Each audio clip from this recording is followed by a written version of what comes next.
Hello, everyone. I'm Julius Torelli, and welcome to Off the Cuff, the eviCore Healthcare podcast, where we talk about everything RBM, the good, the bad, and the ugly.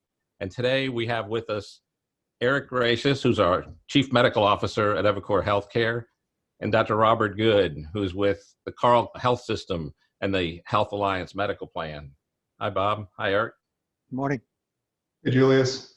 A lot to talk about today, and I thought maybe, Bob, you could maybe give us a little introduction as to who you are and how long you've been there at Carle, how you got there, and maybe start us off with that. Sure. I'm a general internist. I've been working at Carle for the last 25 plus years. Before that, I was in private practice in Iowa. I am the current Associate Chief Medical Officer for Carle Health Systems, with the emphasis on medical management, utilization management in our system. Carle is 800 plus beds, well over 1,000 providers at this point, and we have a 6-hospital system with multiple areas of expertise. And we also have the Carle, Illinois College of Medicine, which I'm a clinical professor at. So this is just a project that we thought was useful from lots of different perspectives. Yeah, appreciate that. So I know that you authored a white paper that I think we're going to be making available, and you've been working with eviCore now for the better part of 5 years, going on 6 years. And I thought, as I looked at that white paper and have gotten to know you all this time, and I've got to say, I think that one of the things I always appreciated about you and Carle was your hands-on sort of approach as far as the CMO approach. Many of our clients tend to look at us as a vendor, kind of turn things over to us, but you always from the very beginning kept that very hands-on approach and looked at us, I think, more as a partner than as a vendor. And I think that made all the difference in really the success of the program. But maybe you can tell us a little bit about what I think was a very novel concept, right? And what the Carle Financial Assistance Program was doing. So from the beginning, April Vogelsang, who's been my dyad partner, together felt like we needed to really follow best practice throughout all of Carle. Our opportunities and our job descriptions really crossed over to both sides of Carle and Health Alliance. And best practice is really the best way of taking care of patients. It's evidence-based medicine. And you're absolutely right. We emphasize the need to work with eviCore as a partner, as a way of seeking out what is the best practice on a regular basis, working with our best practice committees. We have best practice committees both on the inpatient and the ambulatory side at Carle, and making sure we're consistent throughout the information that we're giving to our providers. At the same time, Carle has, as many non-for-profit institutions have, a financial assistance program, and that financial assistance program has growing in numbers. And as people maybe have insurance, but their insurance deductibles are so high they can't afford to really make those payments, or people are losing jobs, particularly now during the time of COVID, but even before that time, the need for financial assistance, and we have right around 32 or 3,000 people in that financial assistance program in the Carle system. And we were thinking, how do we deliver best practice care to those people, just equivalent to how we would do that in the insurance world. And so that's where we started working with eviCore. How do we best put together a product, a system, so that people getting financial assistance have the same level of best practice care that everybody else has? Yeah, because this population, as you know, just for people who don't understand, I think it's a tough population because they tend to be indigent. They don't see their primary care physician or don't have a primary care physician, right? And some of the most expensive services, right, as their primary care. And the novel part of it is we've never really worked to manage that population, which I think is challenging. I think one of the things that we also here at eviCore sort of pride ourselves on is our guidelines. And Eric, maybe you could talk a little bit about how our guidelines, how we see them, and maybe how they're different from what we see in most, let's say, health plans and coverage policies and other RBMs. No, thanks, Julius.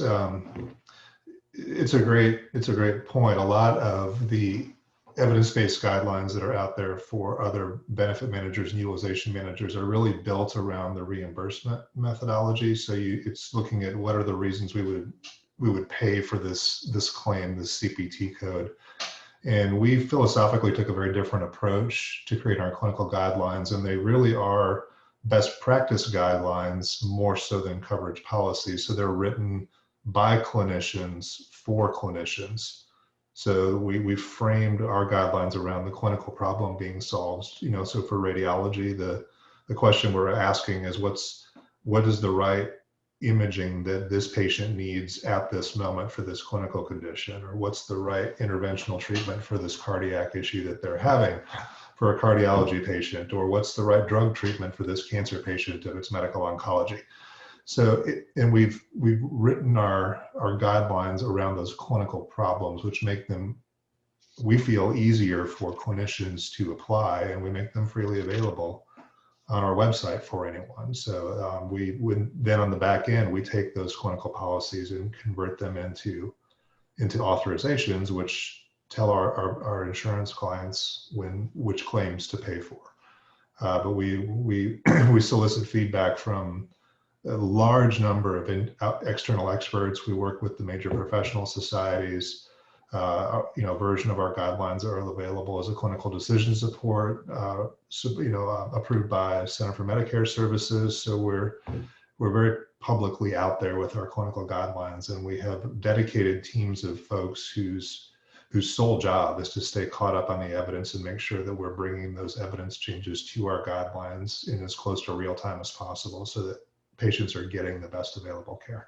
The majority of our guideline work anymore is updating existing guidelines. So when I'll deal with the new really quickly because it's a smaller subset, and that's generally when there's a new technology that's released or an emerging condition. Take COVID-19 as a perfect example. We had this condition that didn't exist in the clinical world a year ago, and so we had to really monitor evidence until there was sufficient evidence to create guidelines.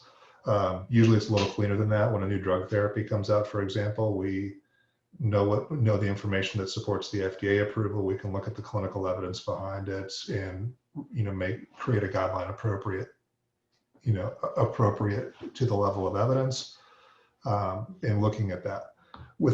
And that can happen very quickly. We can have a new drug or device in the system in as little as 4 or 5 days after FDA approval. So we have a very rapid process to get that in place. So they're not universally sort of always appreciated, right? Especially with new clients, I think have some challenges with it sometimes. 2-3 years ago, I think it was 2 years ago, the AMA put together with the American Hospital Association the criteria around prior authorization, and they invited me to be on their committee, thinking that I was a medical officer for Carle. Well, I was, but I was also a medical officer for Health Alliance. And when I started talking about the purpose of prior authorization and evidence review, I suddenly became their outcast. I don't think they wanted to hear that. They had really a one-sided piece of this.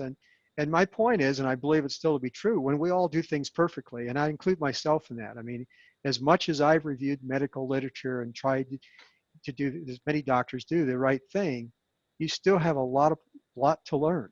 And there's evidence out there that changes and is dynamic, and we have to keep up with it. And we just can't do it all, particularly if you get a little out of bounds of your specialty knowledge, and still trying to help the patient do it the right way. So I think all of this kind of helps create, the guidelines to help the practice of medicine overall. You know, when the AMA put out that what I call 21-point You'll manifesto, notice they didn't use my name in there too. I didn't see her. Of the 10 or 11 of us that were on that committee, I think they excluded me, but that's okay. But they, you know, the amazing thing was when I read through that, if you excluded the ones that were related specifically to pharmacy benefit management, if you just looked at the RBM one, I was amazed at how much eviCore was already doing of those, however many of those. Almost all of them. Yeah. Almost all of them. Yeah. Yeah. And I think the biggest complaint we see is other companies who don't have turnaround time. That is the most critical piece of all of this, really, for the practitioner. They don't mind it as long as it gets done. Yeah. Bob, did the way the guidelines were set up, did that influence you all at HAMP when you're, I know there's a lot that goes into making a decision when you decide to partner with you know, a radiology benefit management company, but did those, the way they were set up and the fact that they were more clinical as opposed to sort of procedurally based, did that influence you at all? Or? Again, our emphasis all along to every specialty area has been based upon best practice. I really have not talked about with any, it's not about the financial end of this. It really is what is best for the people, or the people that we're taking care of. And I think that's what physicians relate to. If we can demonstrate, you know, that level of competency, that this is what the best practice, and quite frankly, if there was something that came along that a physician disagreed with and there was medical literature to support it, you know, that's the way we turn. This is not in concrete. This is a guideline.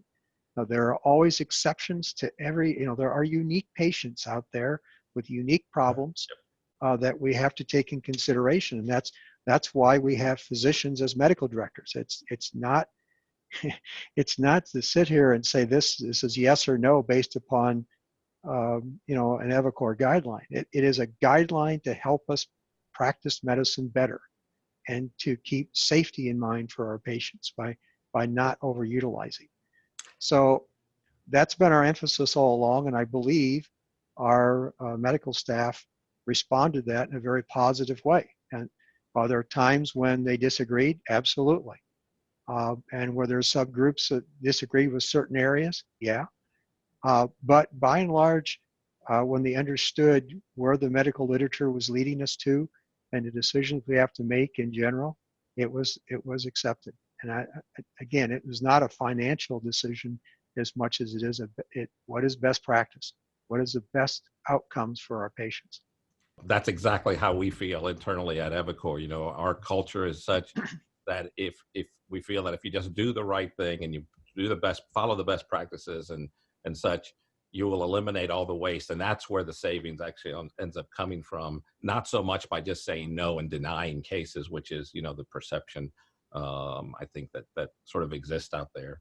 But again, if you just do the right thing, it seems like that saves money as well. And it needs to be done in a timely fashion. Yeah. I think where prior authorization or external review processes in general get into trouble is the length of time in which decisions are made. And that makes us very uncomfortable as physicians because we want to take care of our patients. Somebody's got something that needs to be done, we want to get at it. And so we don't want to delay. And so we really worked hard at Carle to work at the process so that this process occurred in a timely fashion. We had an answer, or we had a way for a face-to-face or physician-to-physician discussion. And when we had those unique cases, yeah, sometimes I had to dig into the medical literature right along with the specialist to come up with the right answer for the patient. So in this study that you that did this pilot, let's call it, I know the goal was again to deliver this evidence-based care and improved outcomes for this let's call it challenging, you know, patient population. So how did you pull this off? How'd you set it up? Well, what we did, we went out and we looked at, of the 33,000 or so patients in the Carle Financial Assistance Program, we really thought we probably had 6,000 to 7,000 people that were totally uninsured, or had Health Alliance as a supplement insurance. And so that's a group of people we looked at. If they had other forms of insurance and could not afford the 50% range of the charges or care, then they fell into that bucket. As you said, oftentimes the emergency room is where they get care delivered, and their ability to have any type of case management was also very limited. And so they'd come to the hospital, be discharged, and then not have adequate follow-up care. So the post-acute care program was not optimal. So we made an effort to make sure they had primary care physicians, and we had made an effort to make sure they had case management when appropriate. And I think that's along with getting the right type of care, meeting the best practice standards of care for diagnostic purposes. It's really what made the difference. And what the results look like. Yeah, so we ended up with about a little shy of 21,000 patients in the 2-year period of time in this program. About a little shy of 2% were placed into case management that not only were called, but were actually engaged with our case managers. And with that, we had about 3,400 to 3,500 case reviews, 3,456 it says. Turnaround time from the external review was 0.84 days. So that's pretty remarkable. That really doesn't demonstrate any major delay in time. We started out with a best practice rate in the first year of about 89%, and by the second year it had increased to 97.6%. That's also pretty remarkable. The result of all of that was a 19% decrease in readmission rate and a 9% decrease in emergency visits per 1,000 rate. And that's compared to our overall hospital that really saw a 5% readmission rate increase and a 2% decrease in the emergency room. So that's a pretty substantial difference.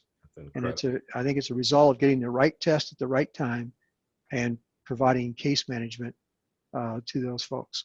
And how did the patients get to the case managers? They were identified by risk analysis. We have risk scores for everybody. And if their risk scores are high, or if there's somebody who had a history of readmission or extensive ER visits, they were placed into this risk pool and contact. I think our overall, our reach rate, according to our data here, was 62.1%, and our engagement rate about a third of the folks, about 33%. Any data on the difficult cases, or the ones that had to go to peer-to-peer and things like that? Very few, very few. So the way this was set up is in working with our partnership at eviCore, they would get an initial external review. That decision, if it was disagreed with, say there was a denial and it was disagreed with, that would now come to a medical director, Carle leased from Health Alliance, and that medical director would review the case as we would do with any other insurance product and make a decision. And that became but very few of those. Great to hear. When I, first saw the results that led to the white paper, I was excited. I was so proud that we got to be a part of it, that, just to support Bob and Carle team in this great work. It's really innovative thinking, and it's a really innovative approach to solve a problem that no one's really been able to do before. And I really feel like once this information gets out there, there's a lot of health systems out there that have a similar size and demographic to Carle that really could take this and run with it, and both improve the quality of the care for these really challenging these folks that are just in really challenging situations, and also help control some of their uncompensated costs. It really takes a team. So everything from the revenue cycle at Carle all the way through to the physicians, providers, and the staff that has to work through the process and submitting these for review. So it takes everybody to make this work. But I think in the outcome, in the end, you can see, if you can get a 20% reduction in readmissions, that's big. That's big. That's big. Totally agree. So, Bob, one of the things I think that we see a lot internally, and we don't necessarily talk about it much, is again that the process of the overutilization and applying the evidence-based guidelines, to those patients. And so we see, I think if you look at our country, we tend to be probably the most tested population that has ever existed, right? And to a degree, physicians have come to rely on tests, and I think to some degree, we have trained patients, to rely on those tests. And so it's not infrequent in the cardiology space, as an example. But that testing comes at a cost, and it's not just the cost of the test. I think that it comes also in the cost of things like false positive findings and stuff. All of that, those false positives lead to excessive testing, right? Additional testing, whether it's just a follow-up test or whether it's another test or, so another form of a test, or invasive tests like biopsies and things like that. Have you had any experience with that? I don't think there's a physician living that can't say that IHI says 30% of what we do in healthcare in the United States is unnecessary testing. I don't think there's one of us who have not ordered a test that we said, God, I wish I hadn't ordered that test, because it leads to the next test. So I use an example. This is a true story. A patient that goes to 72-year-old male, non-smoker, goes and pays $100 to a parking lot truck that pulls up in our community and gets an ultrasound of his aorta. He also gets a carotid ultrasound, which he didn't need, and a variety of other tests. That ultrasound of the aorta, of course, was normal. It didn't meet the guidelines. Shouldn't have had it done. But they said, you got a cyst on your kidney. You need to have a CT scan to evaluate the cyst in your kidney. So the CT was done, and the radiologist says, that's a benign cyst, don't worry about it, but you got a mass on your liver, and you need to have that biopsy. Big mass. So patient goes off, has a biopsy of the liver, turns out to be a hemangioma. After 4 units of blood, the 4th unit, he has a transfusion reaction. He goes into renal failure. After 10 days of dialysis, he's finally able to get off of the dialysis and get kind of somewhat back to a normal life. We almost killed a 72-year-old, perfectly healthy male because we did a test that was not indicated. Yep. And we see this not uncommonly, where we order a test. It could be something simple. It could be a blood test like a SED rate, and it leads us down a road that we shouldn't have gone down. When we look at healthcare outcomes, and we are flattening off the average life expectancy of American citizens is relatively flattened off, and yet the rest of the world is continuing to improve that. We spend more money in the ambulatory world than anybody else, and it's a lot of it's due, 30% of it's due to tests that we really did need to do in the first place. And I think that's where helping us all understand what is the best practice, what is the best way of caring for people, and to get to the diagnosis and the treatment in the most appropriate and shortest way of doing that. And that's, in my mind, what external reviews help us do. It helps kind of set the stage as to how we all should practice and care best for our patients. So, Bob, where do you go from here now? So it sounds like that program was successful. Is it you plan on expanding that, or how does it? We've continued the pilot. The pilot is no longer a pilot. Right. It's now embedded into our system. We think that this has been successful. It's good for our patients, and the providers have gotten used to it. I think they're recognizing the benefit of it as well. You have to feel the mission. You have to know what you're going toward and what you're trying to accomplish. And I think that's really everybody on this call, what we've been able to do together as partners to help the people we're trying to serve. Well, thank you guys for all your work and cooperation and professional courtesies that you've given through the years, because it really benefits the patients in the end. And I think that's all we're trying to do is maximize the mission in improving healthcare. Thank you as well. You know, we've always appreciated the as I call it, the partnership and the way you treated us as well. So I think that's one of the reasons that partnership has worked so well. I'm Julius Torelli for eviCore Healthcare. You've been listening to Off the Cuff.